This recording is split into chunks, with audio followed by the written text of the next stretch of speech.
Κυρίες και κύριοι, αγαπητές φίλες και φίλοι, απόψε είναι Κυριακή 11 Ιουνίου του 2023. Τα γράφω εδώ, να μην την ξαναπατήσω, γραμμένα πλέον. Θα ξεκινήσω με την απόψη μας εκπομπή με το θέμα της Θράκης, γιατί είχαμε σήμερα και μία εκπομπή στο κανάλι του Παντελή Σαββίδη, υπόθηκαν κάποια πράγματα. Θεωρώ ότι πρέπει να πούμε κάτι και να διαβάσω ένα άρθρο ενός καθηγητή πανεπιστημίου. Απλώς θα ήθελα πριν περάσουμε στο θέμα της Θράκης, πριν κάνουμε μια αναφορά και διαβάσουμε το άρθρο του καθηγητή, θα ήθελα να πω κάποια λόγια. Ξέρετε, διαπιστώνω βλέποντας τώρα και τις εισηγήσεις που κάνουν υποψήφοι είτε και πρόεδροι κομμάτων είτε και βουλευτές, που εγώ δεν έχω σπουδάσει πολιτική επιστήμη, ούτε και μπορώ να πω ότι είμαι σε θέση να διεκδικήσω το αλάθητο για αυτό το θέμα. Όμως, επειδή ασχολούμαι πολλά χρόνια με τις διεθνείς σχέσεις, έστω με αυτόν τον εμπειρικό τρόπο, θεωρώ ότι έχω τη δυνατότητα να πω κάποια πράγματα, τουλάχιστον στα θέματα που σχετίζονται με την εξωτερική πολιτική, με τον τρόπο δηλαδή που τα διαχειρίζονται οι πολιτικοί μας. Είχα διαβάσει ότι στην Τουρκία το HDP, το κόμμα της Δημοκρατίας των Λαών, επειδή και αυτό είχε διαπιστώσει ότι και οι πολίτες, οι ψηφοφόροι του δηλαδή, αλλά και τα στελέχη του ότι είχαν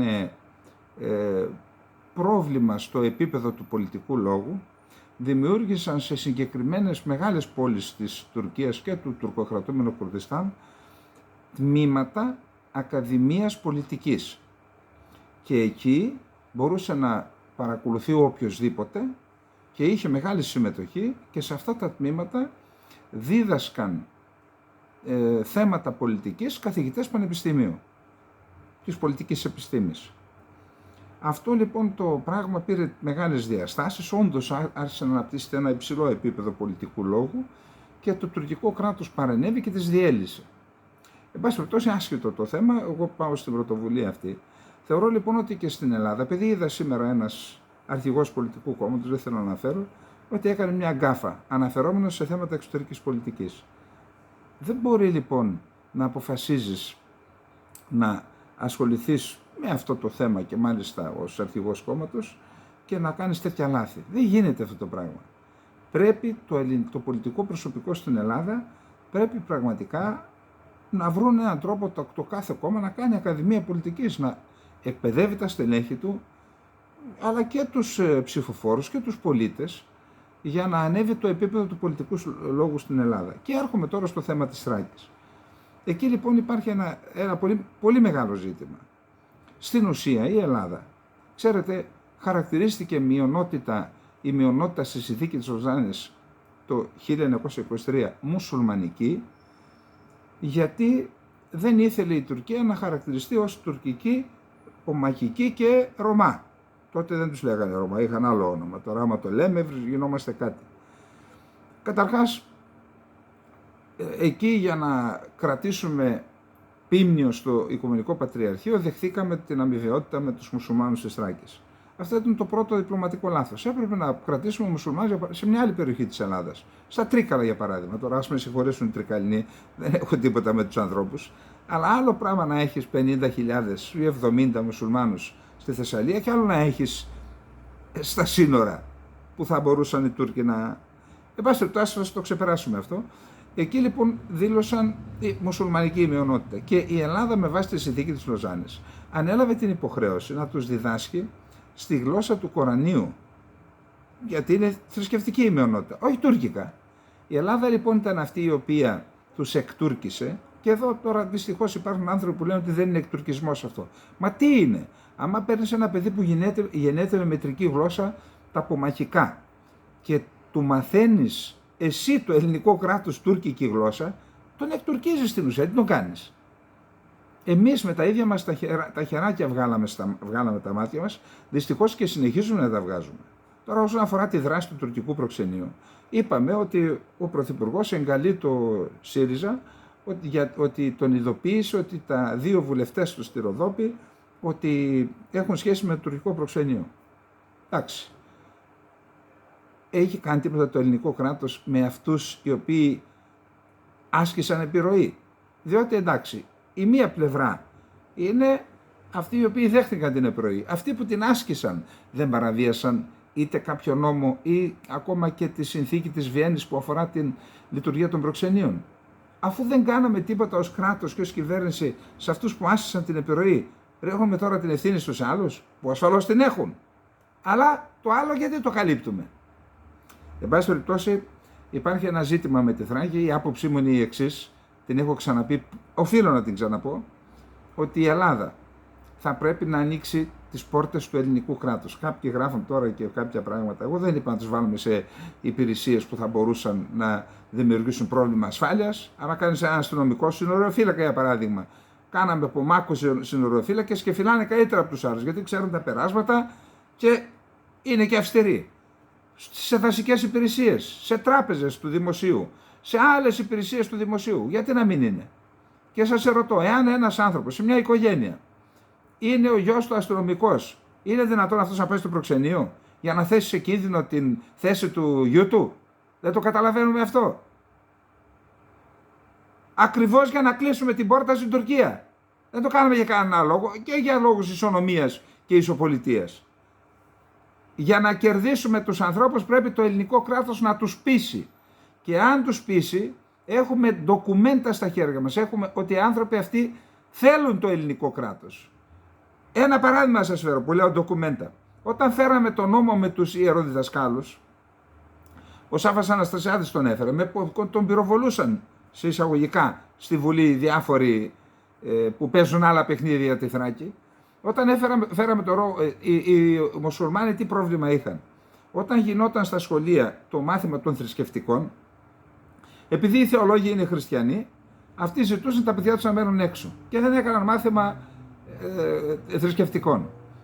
Είπαμε λοιπόν να πάρουμε θεολόγους, μουσουλμάνους, και όταν έχουν τα χριστιανόπουλα να κάνουν θρησκευτικά από το χριστιανό θεολόγο, τα υπόλοιπα να κάνουν με τον μουσουλμάνο, τον ντόπιο. Κάναμε λοιπόν αυτή τη δουλειά, την έκαναν οι Τούρκοι άτυπα. Το τουρκικό προξενείο άτυπα στα λεγόμενα Κουράν κουρσού, στα σχολεία του Κουρανίου. Εμείς λοιπόν είπαμε να έρθουν οι ιεροδιδάσκαλοι που έχουν πτυχία και να γίνουν υπάλληλοι του ελληνικού κράτους. Δάσκαλοι δηλαδή. Κάναμε διαγωνισμό και σας πληροφορώ, εκεί που το τουρκικό προξενείο έδινε 1.500 ευρώ μαύρα, ένα παράδειγμα δίνω, αυτοί άφησαν τα 1.500 και το τουρκικό προξενείο και ήρθαν στην Ελλάδα, στο ελληνικό κράτος. Γιατί θέλουν, αρκεί το ελληνικό κράτος να πει είμαι εδώ. Εγώ σας στηρίζω, σας προστατεύω, ελάτε κάτω από τις στερούγες μου. Όταν δεν ανοίγεις τις στερούγες σου πάνε στην Τουρκία. Αυτό το απλό λέμε. Πάμε τώρα να δούμε το θέμα όπως μας το λέει ο κύριος καθηγητής. Δεν υπάρχουν Τούρκοι στην Ελλάδα. Αυτό επαναλαμβάνεται μονότεωνα τα τελευταία χρόνια σαν τελετουργικός εξορκισμός του προβλήματος της τουρκικής μειονότητας όπως αυτοαποκαλείται. Η ίδια μειονότητα συχνά μνημονεύεται χωρίς κανέναν επιθετικό προσδιορισμό, σκέτα η μειονότητα. Η αλήθεια βέβαια είναι ότι υπάρχουν και Τούρκοι, χριστιανοί, μουσουλμάνοι, Πομάκοι, Ρωμά και τουρκογενείς. Και υπάρχουν επειδή εξαιρέθηκαν από την ελληνοτουρκική υποχρεωτική ανταλλαγή του πληθυσμού του 1923. Υπάρχουν επίσης ελάχιστες στα Δωδεκάνησα που ενσωματώθηκαν αργότερα στο ελληνικό κράτος. Ακόμη και το 1978 στο Μοντρέ ο Κωνσταντίνος Καραμανής συνομιλούσε με τον τότε Τούρκο Πρωθυπουργό Μπουλέν Τεζεβίτ για την μειονότητα στην Ελλάδα. Έπαψε άραγε να υπάρχει ή μήπως έπαψε να είναι αυτό που την λέγανε? Το άρθρο είναι του κυρίου Μαυρογορδάτου. Εμφανίστηκε πολύ όψιμα το επιχείρημα ότι δεν πρόκειται τάχα για εθνική μειονότητα, αλλά μόνο για θρησκευτική. Ότι πρόκειται δηλαδή για Έλληνες μουσουλμάνους και όχι για Τούρκους. Πράγματι, μόνο ως θρησκευτική μειονότητα ήταν και είναι υποχρεωμένο από τη συνθήκη της Λοζάνης στο ελληνικό κράτος να αναγνωρίζει τους πολίτες της Θράκης μαζί με τους άλλους μουσουλμάνους της ελληνικής Θράκης. Δηλαδή να αναγνωρίζει Ρωμά, Πομάκους και Τούρκους τουρκογενείς όπως ζητά η συνθήκη της Λοζάνης. Αυτό είναι ένα άρθρο του κυρίου Μαυρογορδάτου, ο οποίος αναφέρεται στην μετατροπή του σχολείου. Δηλαδή, Από τη στιγμή λοιπόν, από το 1928-1930, στο βωμό της ελληνοτουρκικής συμφιλίωσης που επιχείρησε υπεραισιόδοξο ο Βενιζέλος, δημιουργήθηκαν ορισμένα τετελεσμένα. Αναβαθμίστηκε το μέχρι τότε προξενικό γραφείο της Κομοτηνής σε κανονικό τουρκικό προξενείο, γενικό προξενείο. Εκ μέρους της Ελλάδας δεν μπορούσε να υπάρξει επισημότερη παραδοχή ότι η Τουρκία δικαιούται να ενδιαφέρεται για τους ομόθρησκούς της στη Θράκη. Από τη στιγμή εκείνη είχε πλέον δρομολογηθεί ανεπιστρεπτή η σταδιακή μετατροπή του μουσουλμανικού πληθυσμού από την Τουρκία, έτσι, σε εθνική μειονότητα. Με την προσχώρηση όχι μόνο των Τούρκων, αλλά και στη συνέχεια των βουλγαρόφωνων Πομάκων στον τουρκικό εθνικισμό. Μετά τον πόλεμο, η ανανέωση της Ελληνοτουρκικής Συμμαχίας, εννοώ τον Δεύτερο Παγκόσμιο Πόλεμο, πρώτα με την κοινή υπαγωγή Ελλάδας και Τουρκίας στο δόγμα Τρούμαν το 1947 και τελικά με την κοινή είσοδό τους στο ΝΑΤΟ το 1952, δημιούργησε συνθήκες για τις μονομερείς ελληνικές παραχωρήσεις με ανεπανόρθωτες και μη αναστρέψιμες συνέπειες. Το 1954, έπειτα από σχετικό διάβημα του Τούρκου πρεσβευτή, δόθηκε διαταγή από τον τότε Πρωθυπουργό Αλέξανδρο Παπάγο να γίνεται στο εξής: σε κάθε περίπτωση επίσημη χρήση των όρων Τούρκος και Τουρκικός αντί των όρων Μουσουλμάνος και Μουσουλμανικός. Ακούστε τι τρέλα λειτουργήσε στο ελληνικό κράτος από τότε. Γιατί είπα ότι θέλουν εκπαίδευση. Ακολούθησε υποχρεωτική μετονομασία κάθε μουσουλμανικού σχολείου και οργανισμού της ελληνικής Θράκης σε τουρκικό, με άμεση αντικατάσταση ή διόρθωση όλων των επιγραφών και πινακίδων. Προσέξτε, και τότε οι Πουμάκοι ήταν αυτοί οι οποίοι έκαναν διαδηλώσεις. Δεν θέλουμε να κάνετε τα σχολεία τουρκικά. Μέχρι τότε τα σχολεία δίδασκαν στην λεγόμενη παλαιοτουρκική, αλλά με την αραβική γραφή, διότι η υποχρέωση μας ήταν να τους διδάσκουμε τη γλώσσα του Κορανίου. Λοιπόν, και από τότε ξεκίνησε το ελληνικό κράτος να τους εκτουρκίζει. Προσέξτε λοιπόν, το 1900, τότε τις αρχές δεκαετίας του 50, υπήρχε η εξής λογική. Δεν ήταν ο Τούρκος πρέσβης μόνο, όπως λέει ο καθηγητής που είπε να τα κάνετε τα μουσουλμανικά τουρκικά. Ήταν και η νατοϊκή λογική. Επειδή αυτοί ήταν βουλγαρόφωνοι, ας πούμε, είναι σλάβικο το ιδίωμα των Πομάκων, υπήρχε ο φόβος στο ΝΑΤΟ ότι αυτούς μπορούν να τους προσετεριστεί η Βουλγαρία και η κομμουνιστική απειλή, και επειδή είναι και κοντά στη θάλασσα, να αποκτήσουν τη δυνατότητα κάποια στιγμή να βγουν και στη θάλασσα. Απογορευτικό για το ΝΑΤΟ. Και έτσι έπεισαν την ελληνική κυβέρνηση να τους κάνει Τούρκους, διότι οι Τούρκοι είναι νατοικοί, σου λέει, δεν κινδυνεύουμε. Αλλά έστω ότι προσχωρούσε κάποιος σε αυτή τη λογική. Η κομμουνιστική απειλή έφυγε εδώ και πόσο καιρό. Πού είναι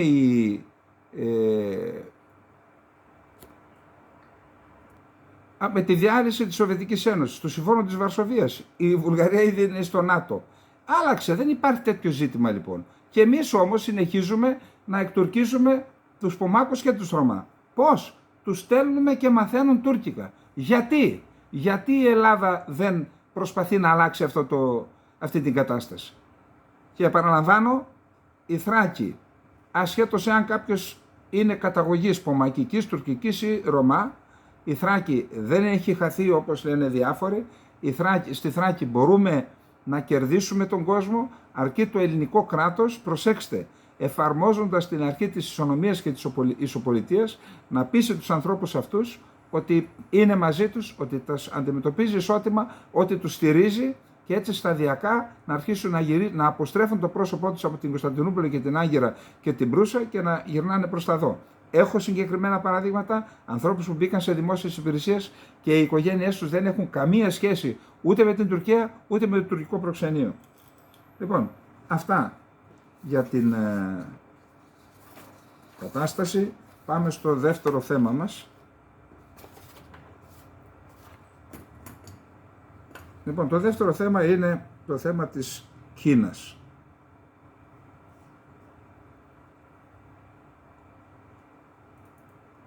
Λοιπόν, ακούστε. Ξέρουμε ότι η Κούβα είναι μια χώρα, καταρχάς επειδή την επισκέφτηκα όταν έγιναν τα εγγένεια του ναού του Αγίου Νικολάου, τότε ξέρετε υπήρχε ένα θέμα, ο Κάστρο ζητούσαν οι Ρώσοι, οι οποίοι είχαν δώσει, λέει, δάνεια, κεφάλαια 21 δισεκατομμυρίων δολαρίων στην Κούβα. Για να έχεις κάποιον σύμμαχο πρέπει να τον πληρώνεις κιόλας. Και επί Σοβιετικής Ένωσης. Εν πάση περιπτώσει, ζητούσαν να ανοίξουν μια ρωσική ορθόδοξη εκκλησία. Όμως αυτό με βάση τα νομοκανονικά των εκκλησιών δεν έπρεπε να γίνει, γιατί αυτή η περιοχή ανήκε στο Οικουμενικό Πατριαρχείο και συγκεκριμένα στην Αρχιεπισκοπή της Βορείου και Νοτιού Αμερικής. Έτσι ήταν τότε. Και ο Κάστρο τελικώς έδωσε την άδεια στο Οικουμενικό Πατριαρχείο να οικοδομήσει ένα ναό εκεί. Μάλιστα τον οικοδόμησε το ίδιο το κράτος της Κούβας. Έστειλε στελέχη από το Υπουργείο Πολιτισμού, ήρθαν στην Ελλάδα, είδαν την ναοδομία και έκαναν ένα βυζαντινό ναό με βυζαντινά χαρακτηριστικά εκεί.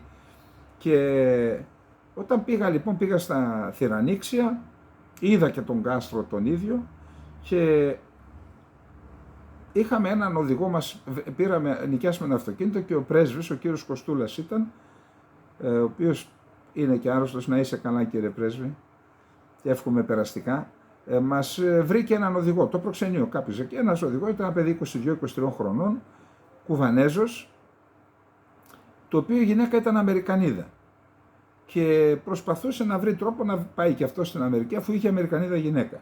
Αυτός λοιπόν, περνώντας, μας έκαναν ξαναγήσεις στην πόλη, μας έδειξε την Αμερικανική διπλωματική αντιπροσωπεία. Δεν είναι πρεσβεία, γιατί δεν έχουν κανονικές διπλωματικές σχέσεις, και μου είπε ότι εκεί υπηρετούσε η γυναίκα του και εκεί τη γνώρισε και εκεί με αυτήν παντρεύτηκαν, αυτή είχε φύγει και προσπαθούσε και αυτός να πάρει βίζα, δύσκολο είναι να πάει στις ΗΠΑ.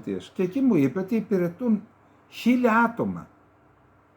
Δηλαδή ένα περίεργο πράγμα. Δεν έχουν μεν διπλωματικές σχέσεις και είχαν 1000 άτομα και το βράδυ έκαναν μία δεξίωση για τον Οικουμενικό Πατριάρχη. Πήγα κι εγώ στο επικεφαλής του Αμερικανού στο σπίτι, σε έναν κήπο, μας έκαναν την δεξίωση εκεί. Εν πάση περιπτώσει, αυτό μου φάνηκε περίεργο. Και ένα δεύτερο, πώς είναι δυνατόν η Αμερική, που έχει ένα τμήμα της Κούβας, νησί είναι η Κούβα, το κατέχει τον Γκουαντάναμο, πώς είναι δυνατόν να έχει εχθρική πολιτική η Κούβα απέναντι στις ΗΠΑ. Δεν φοβάται? Γιατί το λέω αυτό? Για τη βάση που διεκδικούν τώρα. Ξέρουμε ότι ο κόσμος έφτασε κοντά στα πρόθυρα ενός πυρηνικού πολέμου, όταν ο Κάστρο αποφάσισε να δώσει βάση αλλά και άδεια να εγκαταστήσουν πυράβλους με πυρηνικές κεφαλές στους Ρώσους στην Κούβα. Τελικά φτάσαμε στα πρόθυρα. Οι Αμερικανοί δέχθηκαν να αποσύρουν τους πυράβλους Jupiter που είχαν πυρηνικές κεφαλές από την Τουρκία και να αποσύρουν και οι Ρώσοι από την Κούβα, και έτσι έληξε η κρίση. Τότε λοιπόν, από εκεί και μετά οι Ρώσοι συνέχισαν να έχουν μια παρουσία και τώρα έρχεται στο προσκήνιο άλλη μια κρίση που έχει διαφορετικά χαρακτηριστικά φυσικά, με την παρουσία ή την προσπάθεια δημιουργίας βάσης ηλεκτρονικών υποκρυπών, παρακολούθηση δηλαδή των τηλεπικοινωνιών και των όλων των ηλεκτρονικών δεδομένων που διακινούνται στις ΗΠΑ από μια βάση των Κινέζων στην Κούβα. Διαψεύστηκε από την Κίνα, διαψεύστηκε από το Λευκό Οίκο. Και εδώ βλέπουμε ένας αξιωματούχος του Λευκού Οίκου διαρρέει και λέει, αν δεν κάνω λάθος, πάντως ένας αξιωματούχος Αμερικανός λέει, χωρίς να αποκαλύπτει το όνομά του, ότι όταν ανέλαβε ο Biden, τον ενημέρωσαν από τη στιγμή που ανέλαβε ότι οι Κινέζοι κάνουν υποκλοπές από την Κούβα στις ΗΠΑ. Τώρα δεν ξέρω αν έχουν βάση ή όχι, πάντως λέει ότι κάνουν αποκλοπές. Μπορεί να τις κάνουν από την πρεσβεία. Και τώρα να είναι στο προσκήνιο το ζήτημα της βάσης. Εν πάση περιπτώσει, αυτό είναι ένα θέμα σοβαρό, και να δούμε τι κάνουν και οι ΗΠΑ για να εξισορροπήσουν είτε την προσπάθεια της Κίνας να απλωθεί σε όλο τον κόσμο και να ασκήσει επιρροή, είτε και αυτή τη συγκεκριμένη με την Κούβα. Να δούμε λοιπόν τι λένε σήμερα οι Financial Times για τους ΗΠΑ, πώς προσπαθούν να εξισορροπήσουν αυτές τις προσπάθειες ανοίγματος της Κίνας. Λοιπόν, εδώ και 30 χρόνια οι δρόμοι γύρω από το γήπεδο γκολφ Mimosa Plus στο Clark μια περιοχή περίπου 92 χιλιόμετρα βόρεια της πρωτεύουσας των Φιλιππίνων, είναι συνήθως ήσυχη. Όμως μια μέρα του περασμένου Απριλίου, περίπου 100 Αμερικανοί στρατιώτες εθεάθησαν παρατεταγμένοι έξω από ένα ξενοδοχείο, υπενθύμηση μια εποχής που το Κλάρτ διέθετε τη μεγαλύτερη αμερικανική αεροπορική βάση στον κόσμο εκτός των ΗΠΑ. Φέτος, πάνω από 17.600 στρατιώτες συμμετείχαν στις ασκήσεις με τις Φιλιππίνες. Οι στρατιωτικές ασκήσεις αποτελούν μόνο μία παράμετρο της επεκτατικής πολυδιάστατης στρατηγικής της κυβέρνησης Biden σε ολόκληρο τον Ινδο-Ειρηνικό ωκεανό, προκειμένου να αντιμετωπίσει αυτό που θεωρεί ως στρατιωτική απειλή που προέρχεται από την Κίνα. Όταν ο Τζο Biden ανέλαβε τα καθήκοντά του, υπήρξε κάποια ανησυχία, ιδίως μεταξύ συμμάχων όπως η Ιαπωνία, για το αν θα συνέχιζε την επιθετική προσέγγιση του Τραμπ προς την Κίνα. Ο Biden υιοθέτησε μια απροσδόκητα σκληρή στάση αναφορά με την ασφάλεια καθώς και άλλα ζητήματα, όπως η έλεγχη των εξαγωγών που έχουν θεσπιστεί για να εμποδίσουν την Κίνα να αποκτήσει προηγμένα μικροτσίπς. Στον διπλωματικό τομέα καλλιέργησε στενές σχέσεις με τους συμμάχους στην Ασία που είχαν ήδη γίνει πιο αυστηροί απέναντι στην Κίνα. Ενώ έπεισε τους αρχικά απρόθυμους Ευρωπαίους να υιοθετήσουν και αυτοί έναν πιο σκληρό τόνο. Η κυρίαρχη πρόκληση για την Ουάσιγκτον είναι να βρει τρόπους να υπερκεράσει τους γεωγραφικούς περιορισμούς. Αφενός γιατί η Κίνα διαθέτει πολύ περισσότερα πλοία και αεροσκάφη σε απόσταση βολής από την Ταϊβάν, και αφετέρου γιατί οι ΗΠΑ έχουν αναπτύξει διάσπαρτες δυνάμεις στον Ινδοειρηνικό, μια τεράστια περιοχή που καλύπτει περισσότερα από το 50% του πλανήτη. Πρόσφατα, οι ΗΠΑ έπεισαν τη Μανίλα να δώσει πρόσβαση στον Αμερικανικό στρατό σε 4 ακόμη βάσεις στις Φιλιππίνες, συμπεριλαμβανομένων 3 στο βόρειο τμήμα του νησιού Λουζόν, μια στρατηγική τοποθεσία που είναι κοντά στην Ταϊβάν. Αυτό σηματοδότησε μια μεγάλη στροφή από την κυβέρνηση του Ροντρίγκο Ντουτέρτε, η οποία είχε ευθυγραμμιστεί με την Κίνα. Τώρα είναι ο γιος Μάρκος, ο οποίος ξαναπήγε στην Αμερική. Πρόκειται για ένα μόνο πυλώνα της προσπάθειας των ΗΠΑ για την επανεκκίνηση της ασιατικής στροφής που είχε ξεκινήσει ο Ομπάμα το 2011. Ενώ οι ΗΠΑ έχουν ενθαρρύνει τους συμμάχους τους, όπως η Ιαπωνία και η Νότια Κορέα, να εντείνουν την υποστήριξή τους προς την Ουκρανία, έχουν επίσης παροτρύνει τις ευρωπαϊκές χώρες, Ηνωμένο Βασίλειο, Γαλλία, Γερμανία, να εμπλακούν σε μεγαλύτερο βαθμό στον Ειρηνικό ωκεανό. Ακόμα και έτσι, δεν είναι σαφές αν οι ΗΠΑ κάνουν αρκετά για να μετατοπίσουν την ισορροπία δυνάμεων στην περιοχή προς όφελός της. Ένα μειονέκτημα είναι ότι οι ΗΠΑ δεν διαθέτουν στρατιωτική συμμαχία στην Ασία όπως είναι το ΝΑΤΟ στην Ευρώπη. Αυτά τα έχουμε πει εδώ και αρκετές εκπομπές.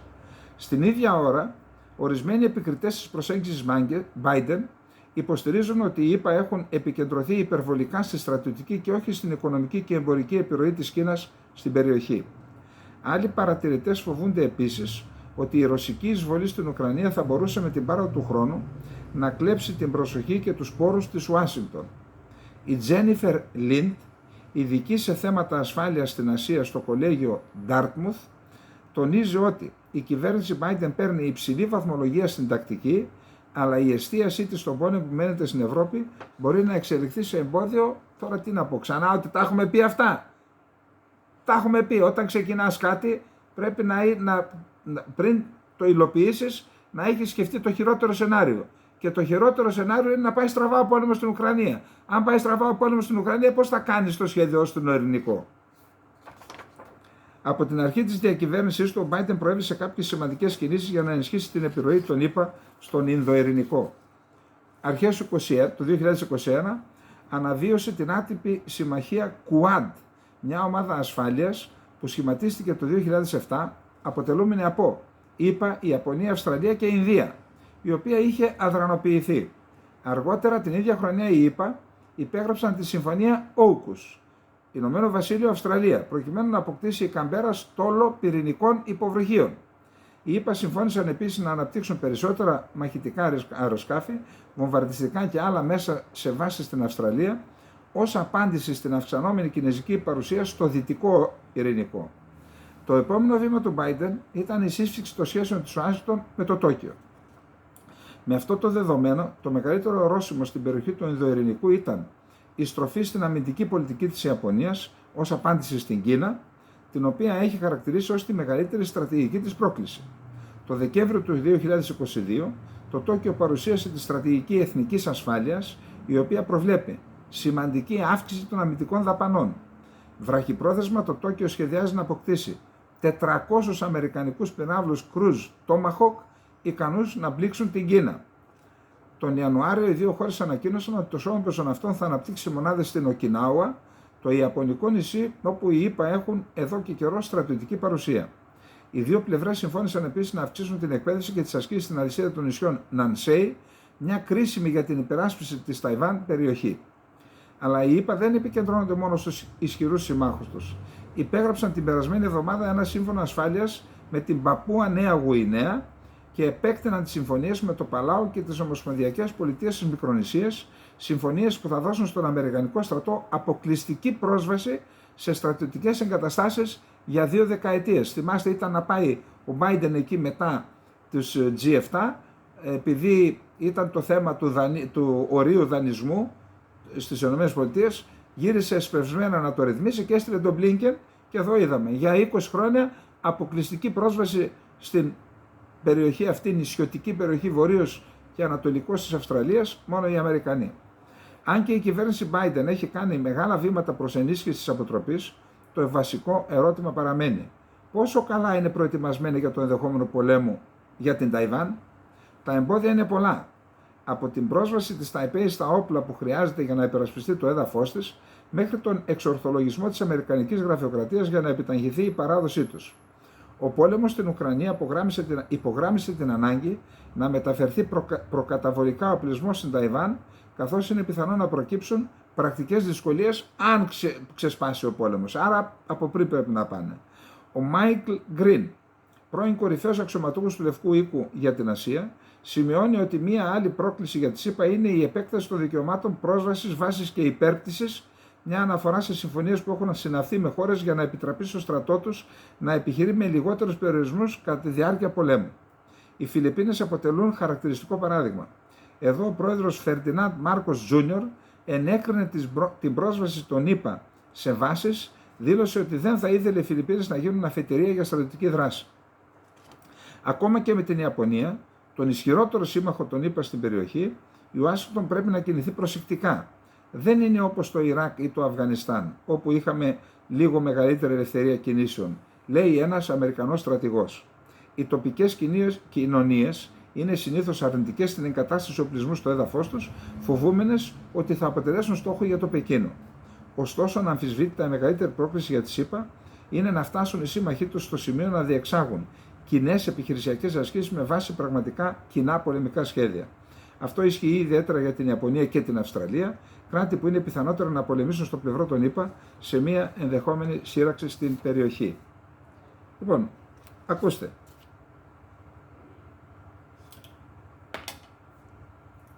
Δεν είναι καλά σημάδια τώρα αυτά. Θα μου πείτε, έτσι ήταν πάντα η ανθρωπότητα. Ποτέ δεν υπάρχει στατικότητα στην ανθρωπότητα. Πάντα η ανθρωπότητα προχωράει και όσο προχωράει έχουμε νέους μετασχηματισμούς. Ο νέος μετασχηματισμός, το είπε και ο αρχηγός του ΓΕΘΑ, είναι ένας τριπολικός κόσμος. Εδώ σήμερα διάβασα ένα άρθρο που λέει ότι η Ευρώπη πρέπει να είναι ο τρίτος πόλος. Δηλαδή, συγγνώμη, θα είναι η Αμερική, θα είναι η Κίνα, θα είναι η Ρωσία και η Ευρώπη θα είναι απούσα. Αυτή η υπερδύναμη, οικονομική υπερδύναμη, πολιτισμική υπερδύναμη, με όλα τα προβλήματά της, δεν μπορεί να είναι ένας ανεξάρτητος πόλος. Πρέπει μονίμως να είμαστε ακολούθημα κάποιου. Λοιπόν, και γι' αυτό πάμε στο επόμενο θέμα μας. Διάβασα λοιπόν σήμερα αρκετά άρθρα, θα κάνω μια απλή αναφορά και μετά θα πάω στην αντεπίθεση, που λένε στο Forbes, νομίζω το διάβασα, που λέει ότι για να δώσει μάλλον θάρρος στην Ουκρανία, για να δώσει θάρρος και στη Δύση, διότι είπαμε ότι είναι ρηξικέλευτο το γενικό σχέδιο της Δύσης για την Ουκρανία. Δεν υπολόγισαν το χειρότερο σενάριο που είναι να ιτηθεί η Ουκρανία. Αν ιτηθεί η Ουκρανία θα είναι ήττα για τη Δύση. Και αν είναι ήττα για τη Δύση, αυτό είναι ένα θέμα που θέλει διαχείριση, αλλά αν ιτηθεί η Ουκρανία δεν ξέρουν που θα φτάσει και σταματήσει η υποστήριξη της Δύσης στην Ουκρανία, κάτι που συζητιέται, πού θα φτάσει η Ρωσία τότε, μέχρι πού, μέχρι το Δνίπερο, θα σταματήσει το Δνίπερο, θα πάει στο Λβίβ, στο Λβόβ. Εν πάση περιπτώσει, τι λέει το άρθρο? Προαναγγέλει και προειδοποιεί ότι μπορεί η αντεπίθεση να είναι επίπονη και να κρατήσει χρόνο, καιρό. Και λέει, όπως η απόβαση στην Νορμανδία ήταν επίπονη και πληρώσαμε μεγάλο κόστος, έτσι θα είναι και η αντεπίθεση.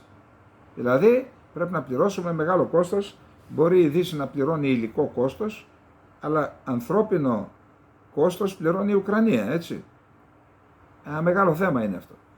Απλά ήθελα να το αναφέρω πριν περάσω στην αντεπίθεση, να αναφέρω ότι η Δύση ήδη κάνει τους υπολογισμούς της και ήδη προαναγγέλει ότι πιθανόν να υπάρξουν δυσκολίες. Κανείς αυτή τη στιγμή δεν μπορεί να προεξοφλήσει την πορεία των επιχειρήσεων, κανείς, επαναλαμβάνω, αλλά εν πάση περιπτώσει μου προκάλεσε εντύπωση ο παραλληλισμός της αντεπίθεσης της Ουκρανίας με την απόβαση στην Νορμανδία. Δεν το σχολιάζω, το αναφέρω. Πάμε τώρα στην αντεπίθεση να δούμε πού βρισκόμαστε.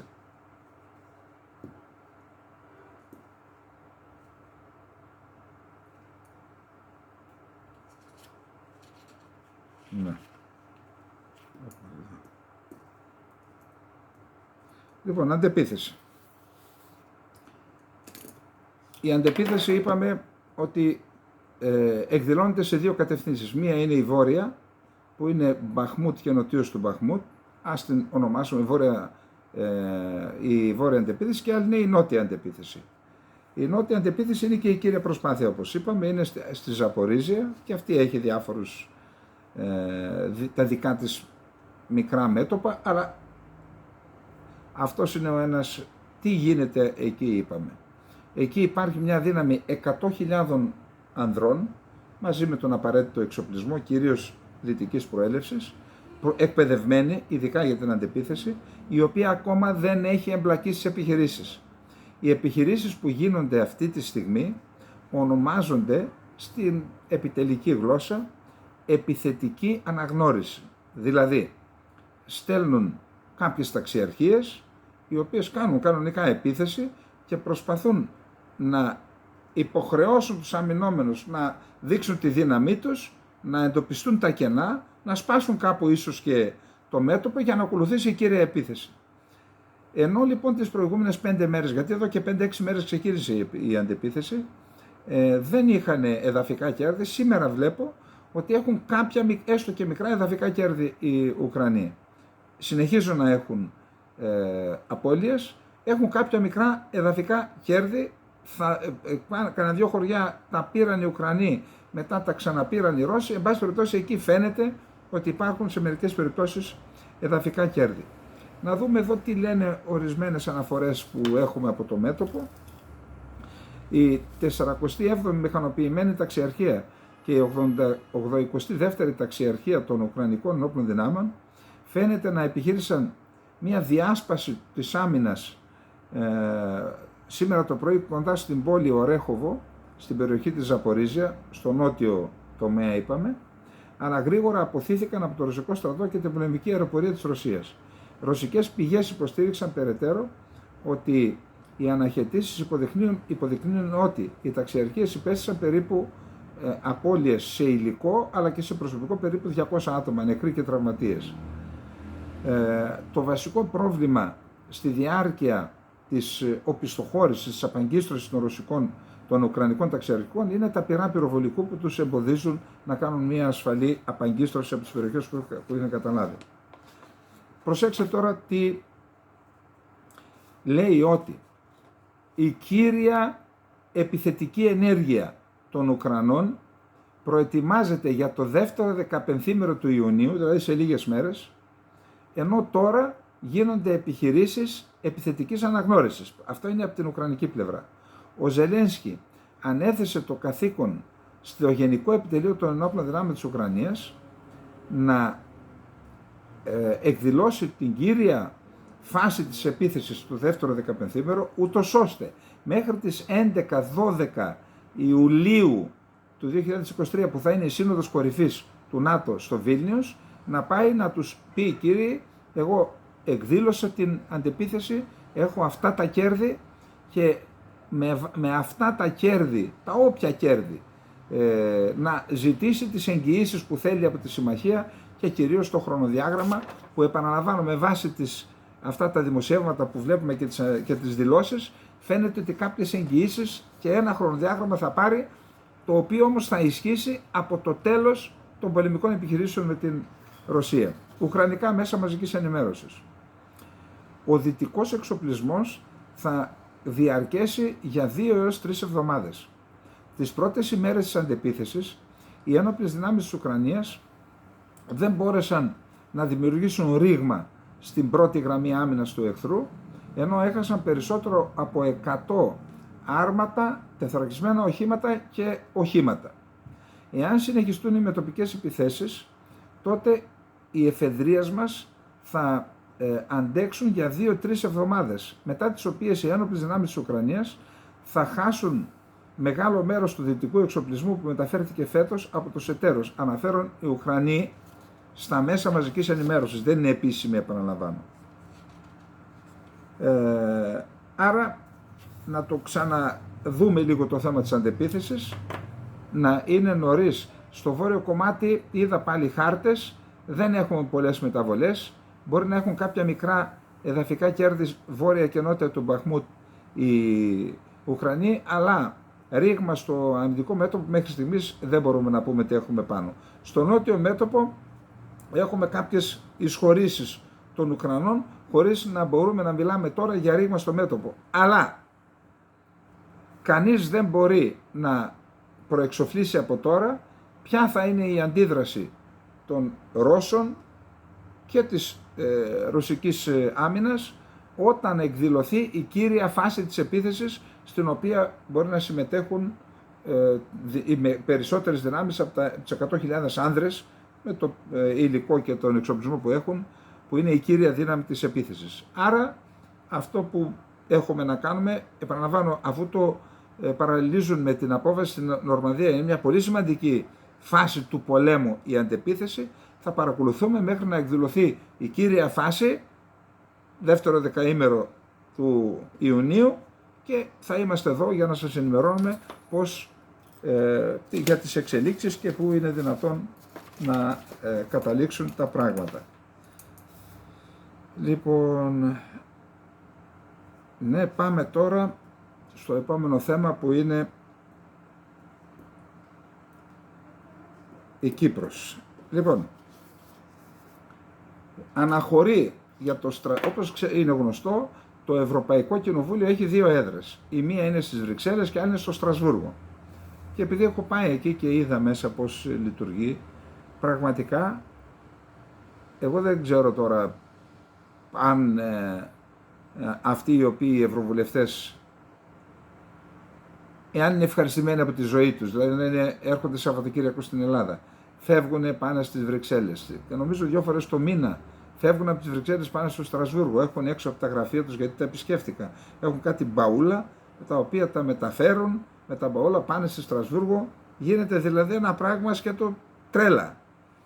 Η Γαλλία όμως δεν είναι διατεθειμένη να δεχθεί να φύγει για πολιτικούς λόγους, να φύγει η έδρα από το Στρασβούργο και να πάει να έχει μία έδρα το Ευρωκοινοβούλιο στις Βρυξέλλες. Εκεί το θέλει.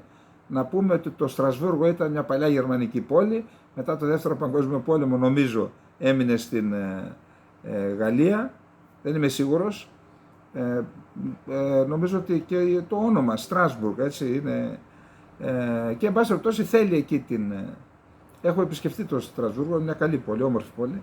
Εκεί λοιπόν πηγαίνει ο Χριστοδουλίδης και θα μιλήσει στην Ολομέλεια του Ευρωπαϊκού Κοινοβουλίου. Ο Χριστοδουλίδης με το που ανέλαβε θεώρησε σωστό, επί της αρχής, και θεωρητικά είναι σωστό, να εμπλέξει όσο το δυνατόν περισσότερο θεσμικά την Ευρώπη και τις χώρες, κυρίως όμως την Ευρώπη, στην διαδικασία επίλυσης του Κυπριακού. Επιχειρήθηκε αυτό και σε προηγούμενη φάση. Το Κράν Μονταρά νομίζω ήταν παρατηρητής η Ευρώπη. Εδώ θέλει να την εμπλέξει ακόμα περισσότερο. Και επίσης, επειδή βλέπει τις εξελίξεις να προχωρούν και να αποδυναμώνεται η θέση της Κυπριακής Δημοκρατίας σε σχέση με τα σχέδια της Τουρκίας, θέλει την επανέναρξη των διαδικασιών από εκεί που τις αφήσαμε, από την προηγούμενη, και γι' αυτό τρέχει ο Χριστοδουλίδης να εμπλέξει την Ευρωπαϊκή Ένωση. Επαναλαμβάνω, είναι σωστή επί της αρχής αυτό είναι σωστή η ιδέα. Όμως ποια Ευρωπαϊκή Ένωση? Είναι δυνατόν να εμπιστευτείς την Ευρωπαϊκή Ένωση, η οποία δεν μπορεί να προστατέψει το δικό της τον εαυτό? Βλέπουμε ότι αυτοκτονεί εδώ και πόσο καιρό, έτσι. Να εμπλακεί η Ευρώπη για να λύσει το Κυπριακό και μάλιστα να πάρει τέτοια θέση που θα δυσαρεστήσει τον Ερντογάν και την Τουρκία? Διαβάστε σήμερα τι λέει το Deutsche Welle, την επιρροή που ασκεί ο Ερντογάν στους Τούρκους της Γερμανίας, και μάλιστα είναι πολιτική του. Δεν τους απαγορεύει, όχι δεν τους επιτρέπει, τους απαγορεύει να ενσωματωθούν στη Γερμανία. Δηλαδή δημιουργεί μια Τουρκία μέσα στη Γερμανία. Δηλαδή εχμαλωτίζει τη Γερμανία στην ουσία. Και περιμένουμε εμείς, γιατί πήγε ήδη και τον Σόλτς ο Χριστοδουλίδης, περιμένουμε τη Γερμανία να πάρει τη θέση της Κύπρου και να δυσαρεστήσει. Λοιπόν, εγώ πιστεύω δεν υπάρχει κανένας Έλληνας που δεν θέλει η προσπάθεια του Χριστοδουλίδη να αποτύχει. Έτσι θα πρέπει να είναι, να μην στέκει καλά. Αλλά εν πάση περιπτώσει, για να επανέλθουμε στη λογική, η διζωνική δικοινοτική ομοσπονδία, γιατί πάνω σε αυτό κινείται η Ευρώπη, η Αμερική, η Ρωσία, το ΟΗΕ, η διζωνική δικοινοτική είναι σαν να πηγαίνουμε την Κυπριακή Δημοκρατία στο νεκροταφείο. Είναι στην ουσία το σχέδιο Ανάν βαφτισμένο με άλλο όνομα. Η Κυπριακή Δημοκρατία και η Ελλάδα, αν θέλουμε να ισχυροποιήσουμε τη θέση μας στο τραπέζι των διαπραγματεύσεων και να πετύχουμε μια δίκαιη και βιώσιμη λύση, θα πρέπει, το ξαναλέμε, ας μαλλιάσει η γλώσσα μας, να αναπτύξουμε το δόγμα της απελευθέρωσης της Κύπρου. Πρωταγωνιστής γι' αυτό να είναι η Κυπριακή Δημοκρατία και αξιόπιστος αρρωγός η Ελλάδα, με δέσμευση.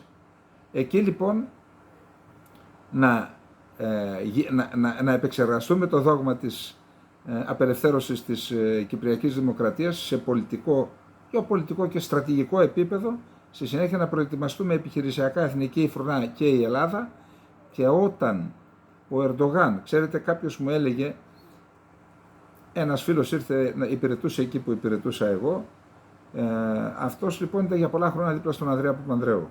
Ήταν στην ασφάλειά του για πολλά χρόνια, πάνω από 25. Και μου είπε ότι του είχε εκμυστηρευτεί ο Ανδρέας, ξέρεις, λέει, πάω να κοιμηθώ το βράδυ και δεν φοβάμαι πως με ξυπνήσουν κάποιο βράδυ και μου πούνε ότι οι Τούρκοι επιτίθεται να πάρουν και την υπόλοιπη Κύπρο. Αυτόν τον φόβο πρέπει να το γυρίσουμε ανάποδα. Δηλαδή πρέπει να ισχυροποιήσουμε σε τέτοιο βαθμό την εθνική φρουρά και τις ελληνικές ένοπλες δυνάμεις, αλλά τα όπλα από μόνο τους δεν λένε τίποτα. Πρέπει να υπάρχει το δόγμα της απελευθέρωσης και να κοιμούνται στην Άγκυρα και στα κατεχόμενα και ο διοικητής του σώματος στρατού των κατεχομένων, και αυτοί να έχουν το φόβο μήπως κάνα βράδυ ξυπνήσουν και δουν τον εθνική φρουρά να τους πετάει στη θάλασσα. Αυτό επιχειρησιακά είναι εφικτό, γνωρίζω το έδαφος των καταχωμένων, δεν έχουν καν γραμμή άμυνας, δεν μπορούν να κάνουν γραμμή άμυνας όπως έκαναν οι Ρώσοι. Τώρα έχουν 3 γραμμές άμυνας, δεν υπάρχει βάθος και το σύνολο των κατεχομένων είναι στο βελληνικές των πυροβόλων της εθνικής φρουράς, ακόμα και των ακτών που θα μπορούσαν να ενισχύσουν, δεν μπορούν να τους ενισχύσουν. Αυτά είναι επιχειρησιακά ζητήματα. Επιχειρησιακά λοιπόν αυτό είναι εφικτό.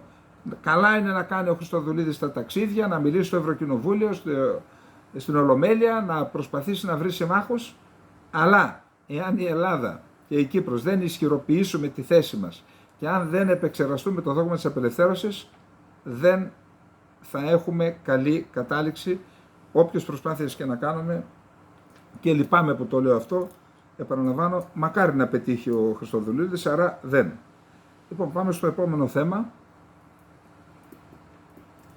Είπαμε χθες ότι ο Μακρόν μίλησε 90 λεπτά με τον Ραϊσί, τον πρόεδρο του Ιράν, και αναρωτηθήκαμε τι και πώς. Είδα σήμερα δημοσιεύματα που λένε ότι του είπε να κόψει την βοήθεια της στρατιωτικής στη Ρωσία. 90 λεπτά αυτά του έλεγε. Τώρα εντάξει, να σοβαρευτούμε.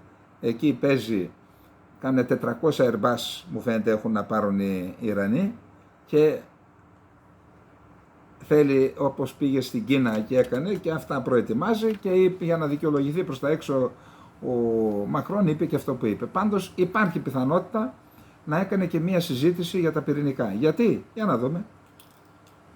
Τόσο η Τεχεράνη όσο και η Ουάσιγκτον διέψευσαν προχθές Πέμπτη ένα δημοσίευμα ότι βρίσκονται κοντά σε μία ενδιάμεση συμφωνία βάσει της οποίας η Τεχεράνη θα περιορίσει το πυρηνικό της πρόγραμμα με αντάλλαγμα την ελάφρυνση των κυρώσεων. Ο ανώτατος ηγέτης του Ιράν, Αγιατολάχ Αλί Χαμενεή, δήλωσε σήμερα ότι η επίτευξη μιας συμφωνίας με τη Δύση για τις πυρηνικές δραστηριότητες της Τεχεράνης είναι εφικτή εφόσον η υποδομή της πυρηνικής βιομηχανίας του Ιράν παραμείνει ανέπαφη σύμφωνα με τα κρατικά μέσα ενημέρωσης του Ιράν. Δεν υπάρχει τίποτα κακό για μια συμφωνία με τη Δύση, αλλά η υποδομή της πυρηνικής μας βιομηχανίας πρέπει να παραμείνει ανέπαφη, τόνισε, προσθέτοντας ότι η Τεχεράνη θα πρέπει να συνεχίσει να συνεργάζεται με τον Διεθνή Οργανισμό Ατομικής Ενέργειας στο πλαίσιο διασφαλίσεων. Έμεσες συνομιλίες μεταξύ Τεχεράνης και Ουάσιγκτον για την αναβίωση της πυρηνικής συμφωνίας του 2015, που είχε συνάψει η Ισλαμική Δημοκρατία με 6 μεγάλες δυνάμεις, βρίσκονται σε αδιέξοδο από το Σεπτέμβριο, με τις δύο πλευρές να αλληλοκατηγορούνται ότι εγείρουν παράλογες απαιτήσεις. Το 2019 το Ιράν ξεκίνησε να παραβιάζει τους όρους της συμφωνίας. Μετά την αποχώρηση των ΗΠΑ από αυτή τη συμφωνία, ο Τραμπ έφυγε το 2018. Η συμφωνία του 2015 περιόριζε τις δραστηριότητες εμπλουτισμού ουρανίου από το Ιράν, ώστε να καταστεί δυσκολότερο στην Τεχεράνη να αναπτύξει πυρηνικά όπλα, με αντάλλαγμα την άρση των διεθνών κυρώσεων εις βάρος της Ισλαμικής Δημοκρατίας. Το Ιράν αρνείται ότι θέλει να αποκτήσει πυρηνικά όπλα. Τόσο η Τεχεράνη όσο και η Ουάσιγκτον διέψευσαν λοιπόν το δημοσίευμα ότι, ότι βρίσκονται στα πρόθυρα μιας ενδιάμεσης συμφωνίας. Εδώ έχω να πω το εξής, ότι με βάση διπλωματικές πηγές το Ιράν θέλει διακαώς να αρχίσει να εξομαλύνει τις σχέσεις με τη Δύση. Γιατί? Διότι παρότι έχει κάποιες επιτυχίες στα εξοπλιστικά και όλα αυτά, σε κοινωνικό επίπεδο και οικονομικό επίπεδο τα προβλήματα που αντιμετωπίζει είναι τεράστια. Ήδη το μάθημα που πήρε η Τεχεράνη από την υπόθεση της Μάσα Αμίνη, αυτής της Κούρδισσας που τη σκότωσαν αυτά τα ανθρωπόμορφα τέρατα, που το παίζουν ως ότι είναι και η αστυνομία ηθών, μουσουλμανικών ηθών, ότι οι κοινωνικές αντιδράσεις ήταν τέτοιες που κλώνησαν για πρώτη φορά τη λεγόμενη Ισλαμική Επανάσταση. Άρα θέλουν να τα ξαναβρούν με τη Δύση και πιστεύω ότι και με τον Μακρόν συζητήθηκε το ζήτημα αυτό, ότι και όντως με τις ΗΠΑ γίνονται συνομιλίες. Αυτή είναι μια προσωπική εκτίμηση, για να αρθεί το αδιέξοδο και να διασκεδαστούν, αν θέλετε, και οι ανησυχίες της Δύσης και του Ισραήλ σε σχέση με την πρόθεση του Ιράν να αποκτήσει πυρηνικά. Επειδή λέει αφήστε όμως ανέπαφη τη βιομηχανία μας, πιθανόν αυτό να το παγώσουν για 10 χρόνια, να ξαναπάρουν πάνω τους, να έρθουν οι κυρώσεις και μετά μπορούν να επανέλθουν, έτσι δεν? Λοιπόν, πάμε στο επόμενο θέμα μας. Το επόμενο θέμα είναι Τραμπ. Ο Τραμπ λοιπόν, σήμερα τον είδα ότι πέρασε στην αντεπίθεση. 37 κατηγορίες, έτσι, και μάλιστα ορισμένες από αυτές κακουργηματικού χαρακτήρα. Είχε έγγραφα απόρριτα που αφορούσαν και θέματα πυρηνικών όπλων. Του φύγαν 2 δικηγόροι, παλιοί συνεργάτες, που σημαίνει ότι όταν φεύγουν τέτοιοι δικηγόροι σημαίνει ότι δεν μπορώ να σε υποστηρίξω με αυτά που έχεις κάνει.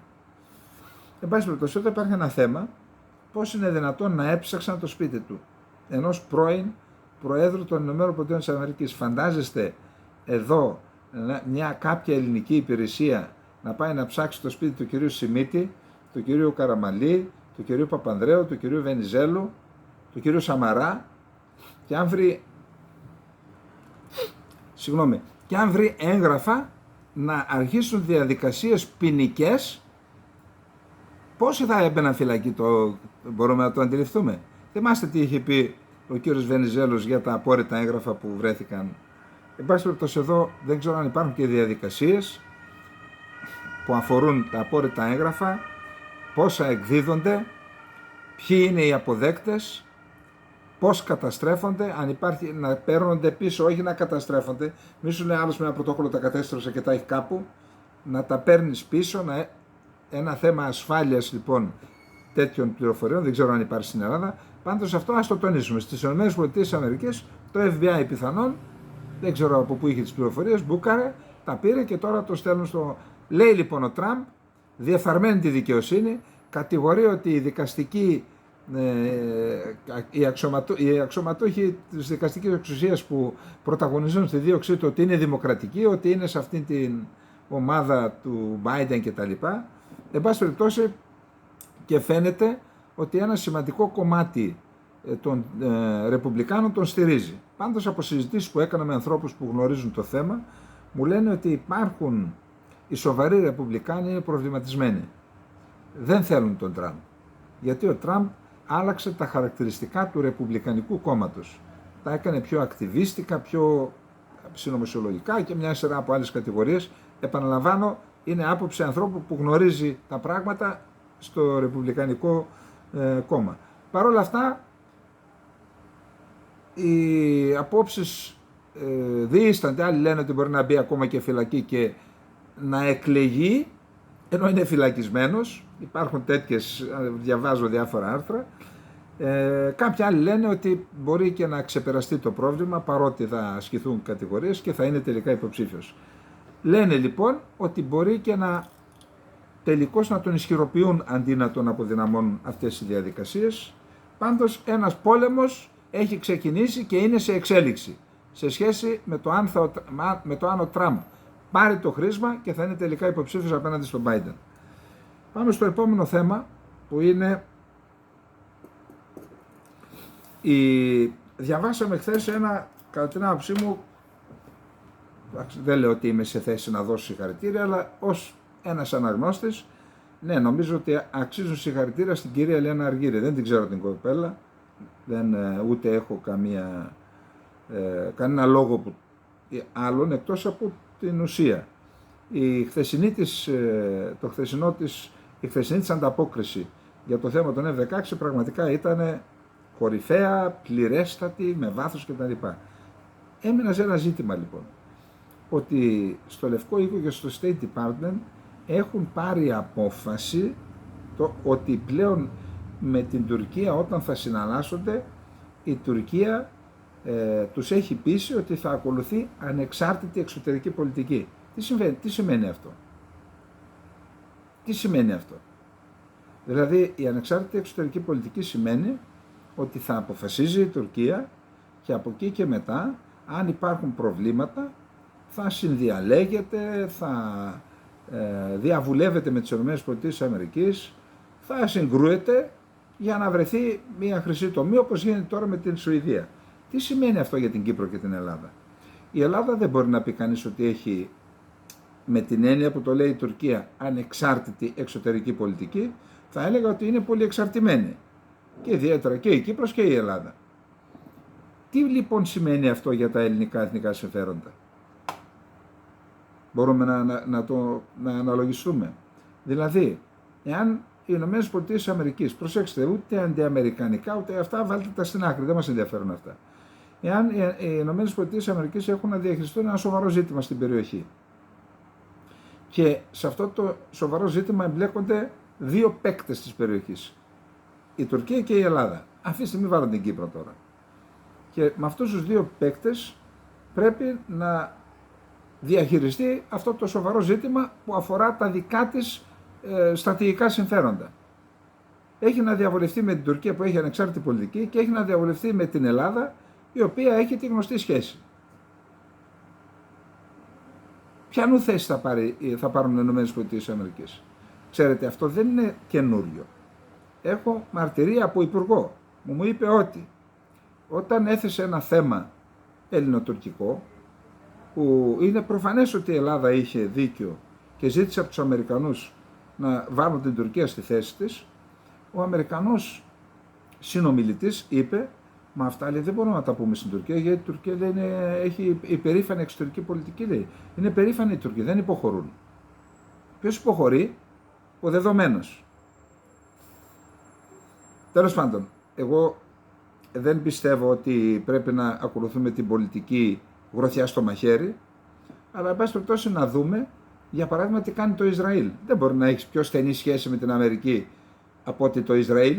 Το Ισραήλ έχει σχέσεις απίστευτα ισχυρές. Παρ' όλα αυτά όμως, σε πολλές περιπτώσεις το Ισραήλ τα στυλώνει και εναντιώνεται στις ΗΠΑ. Και όχι μόνο αυτό, υπάρχουν άνθρωποι στις ΗΠΑ που τους διώχνουν Ισραηλινοί, που τους διώχνουν οι Αμερικάνοι γιατί ακολουθούν πολιτική που είναι κόντρα στην Αμερική.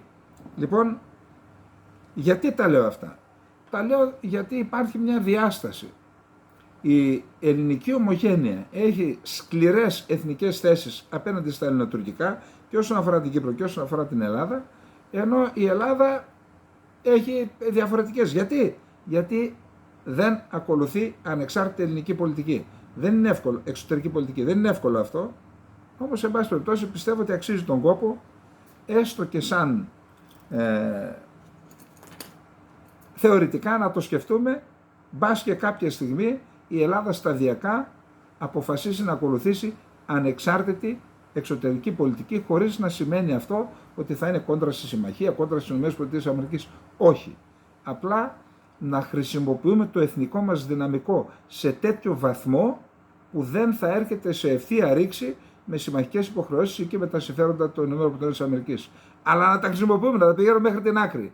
Να μην είμαστε δεδομένοι και να μην διαπραγματευόμαστε καθόλου όταν πρόκειται για τα εθνικά μας ζητήματα. Και πάμε τώρα στο τελευταίο θέμα. Λοιπόν, το Συμβούλιο Εθνικής Ασφάλειας της Τουρκίας είναι ένας κορυφαίος θεσμός. Είναι ένα δικό μου άρθρο, αλλά το διαβάζω για να έχω καλύτερο ηρμό.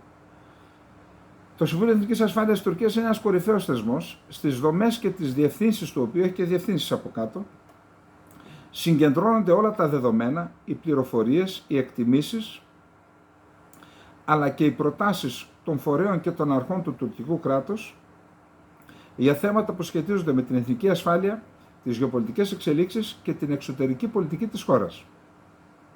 Προεδρεύει ο Ερντογάν, τα μόνιμα μέλη του Συμβουλίου και αν χρειαστεί συμμετέχουν άλλοι υπουργοί ή αξιωματούχοι. Δηλαδή καλείται κάποιος που έχει ένα θέμα και του λένε πες μας τι έχεις να μας πεις. Μόνιμα μέλη είναι εκτός από τον πρόεδρο της Δημοκρατίας, ο αντιπρόεδρος της Δημοκρατίας, ο υπουργός Δικαιοσύνης, ο υπουργός Εθνικής Άμυνας, ο υπουργός Εξωτερικών, ο αρχηγός ΓΕΘΑ και οι αρχηγοί στρατού, ξηράς, πολεμικού ναυτικού και πολεμικής αεροπορίας. Το Συμβούλιο Εθνικής Ασφάλειας συνεδριάζει κάθε 2 μήνες. Μέχρι πριν 2-3 χρόνια ήταν κάθε μήνα. Ο Ερντογάν το έκανε κάθε 2 μήνες και οι αποφάσεις που λαμβάνει είναι δεσμευτικές για όλους. Μετά από κάθε συνεδρίαση εκδίδεται επίσημη ανακοίνωση.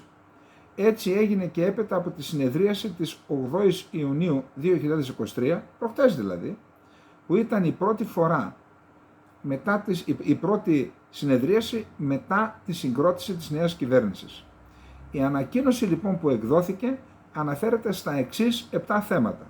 Πρώτον, ακούστε το αυτό, στον αιώνα της Τουρκίας και στα βήματα που πρέπει να γίνουν από τούδε και στο εξής με αποφασιστικότητα για να πραγματοθεί το όραμα του Ερντογάν για τον αιώνα της Τουρκίας. Τι εννοούν με αυτό?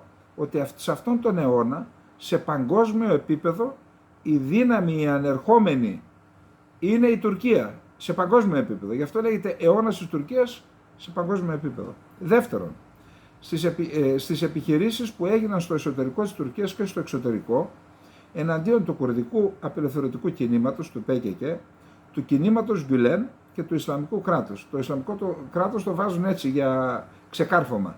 Σύμμαχοι είναι με το Ισλαμικό κράτος.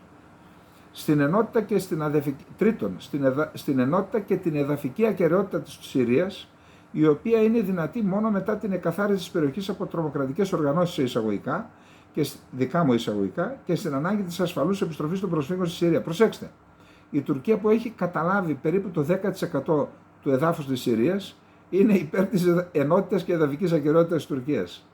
Τρέλα, έτσι. Πάμε. Τέταρτον, στην κρίση που είναι σε εξέλιξη στο Κωσυφοπαίδιο και τη συνεισφορά της Τουρκίας για τον τερματισμό της. 500 κομμάντος εκεί, που πιθανόν να αναλάβουν και την ηγεσία της ΚΦΟΡ. Τώρα την έχει η Ιταλία, οι Τούρκοι να την αναλάβουν. Πέμπτον, στον πόλεμο Ρωσίας-Ουκρανίας και την αποφασιστικότητα της Τουρκίας να συνεχίσει να προσφέρει τις υπηρεσίες της για την συμφωνία για τα σιτηρά και για την επίτευξη ειρηνευτικής συμφωνίας. Έκτον, στην πρόοδο που υπάρχει στο διάλογο μεταξύ Αζερμπαϊτζάν και Αρμενίας. Έβδομον, στις συνεχιζόμενες συμπλοκές στο Σουδάν και την πρόθεση της Τουρκίας να συνεισφέρει στην ειρήνευση στην περιοχή. Πού είναι η Κύπρος και η Ελλάδα? Όπως μπορεί να διαπιστώσει ο αναγνώστης, για πρώτη φορά εδώ και δεκαετίες δεν υπάρχει οποιαδήποτε αναφορά στην Κύπρο και την Ελλάδα. Για πρώτη φορά. Δηλαδή δεν το πίστευα στα μάτια μου. Αυτό κάτι σημαίνει. Προφανώς μια ανώτερη δύναμη, όχι ο Θεός, έτσι, έχει πείσει την Τουρκία ότι η αποχή από παραβιάσεις στο Αιγαίο, ασκήσεις που εμφανώς στρέφονται εναντίον της εδαφικής ακεραιότητας της Ελλάδος, κινήσεις εναντίον της Κύπρου, έρευνες και γεωτρήσεις στην αόστη της Κυπριακής Δημοκρατίας, επιθετικές δηλώσεις κατά της Κύπρου και της Ελλάδας, διευκολύνουν την πρόοδο κάποιες διαδικασίες. Δηλαδή κάποιος τους είπε, παιδιά, μην τα κάνετε αυτό, διότι να φτάσουμε σε ένα στόχο. Ειδική πληροφόρηση δεν έχουμε, αλλά δύο τινά μπορεί να συμβαίνουν. Πρώτον, με τη στάση αυτή η Τουρκία διευκολύνει το State Department και το Λευκό Οίκο να πείσει το Κογκρέσο να άρει τις επιφυλάξεις για την πώληση των F-16 Viper και των συλλογών εξοχρονισμού στην Τουρκία. Αυτό είναι το πρώτο και το καλό σενάριο για την Ελλάδα. Καλό. Τέλος πάντων. Το δεύτερον, να έχει συμφωνηθεί ένα πλαίσιο για έναρξη συνομιλιών που είναι δυνατόν να οδηγήσουν σε διευθέτηση των ελληνοτουρκικών διαφορών, όπως ονομάζουν και οι σύμμαχοί μας τις επεκτατικές βλέψεις και σχέδια της Τουρκίας εις βάρος της Κύπρου και της Ελλάδας.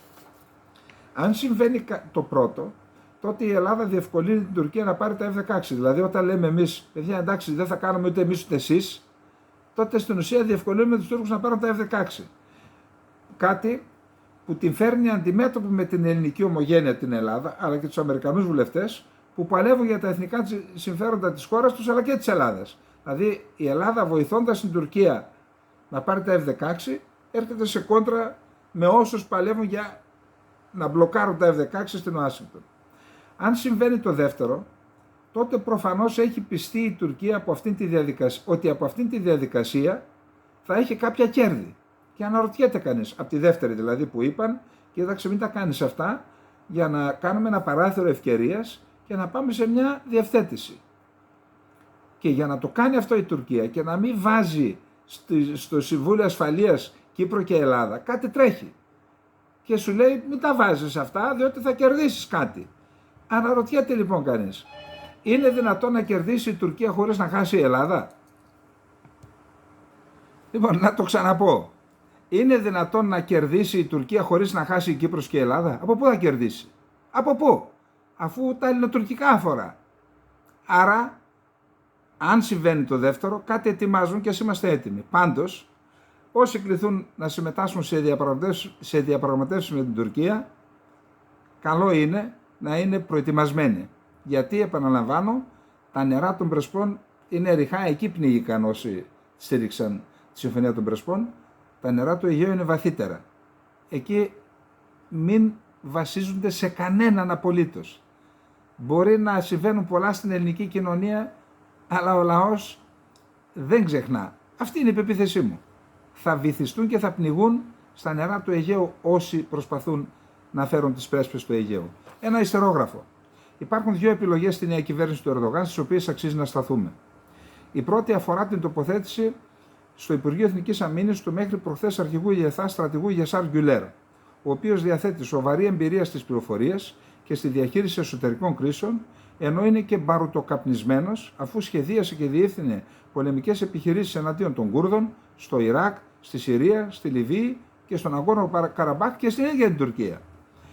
Επιπλέον, είναι βαθύς γνώσης των επιχειρησιακών σχεδίων της Τουρκίας εναντίον της Κύπρου και της Ελλάδος. Η δεύτερη επιλογή αφορά την τοποθέτηση στην κεφαλή της τουρκικής διπλωματίας του μέχρι πρόσφατα διοικητή της Εθνικής Υπηρεσίας Πληροφοριών της ΜΙΤ, Χακάν Φιντάν. Σημειωτώνει ότι το πρόσωπο αυτό που διοίκησε τη ΜΙΤ επί 13 ολόκληρα χρόνια βαρύνεται για τα εξής. τη δολοφονία των 3 Κουρδισσών στο Παρίσι το 2013, δολοφονία δεκάδων αόπλων Κούρδων με επιθέσεις μη επανδρομένων αεροσκαφών στη βορειοανατολική Συρία, απαγωγές εκατοντάδων ατόμων σε ξένες χώρες φερωμένων ως μελών του δικτύου Γκιουλέν, συντονισμό των πιο επικίνδυνων ισλαμιστικών τρομοκρατικών οργανώσεων στον κόσμο, Αλ-Κάιντα, Ισλαμικό κράτος κτλ., Χιουνταπάρ, Χεσμολάχ, τουρκική, χρηματοδότηση και διεύθυνση τζιχαντιστών που δρούν στη Συρία και τη Λιβύη, στον Αγκόρνο Καραμπάχ και όπου αλλού.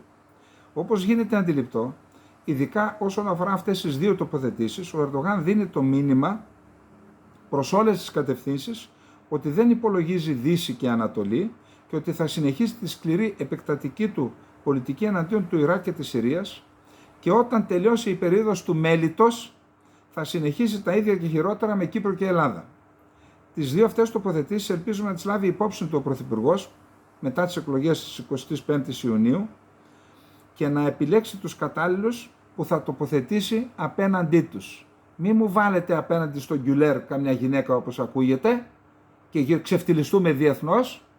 Μη μου βάλετε κανένα γλυκανάλατο όπως ακούμε απέναντι στον Φιντάν. Βάλτε σκληρούς ανθρώπους που έχουν περάσει μέσα από τον κλίβανο και ατσαλώθηκαν για να μπορέσουν να υπερασπιστούν τα εθνικά μας συμφέροντα. Λοιπόν, αυτά, καληνύχτα.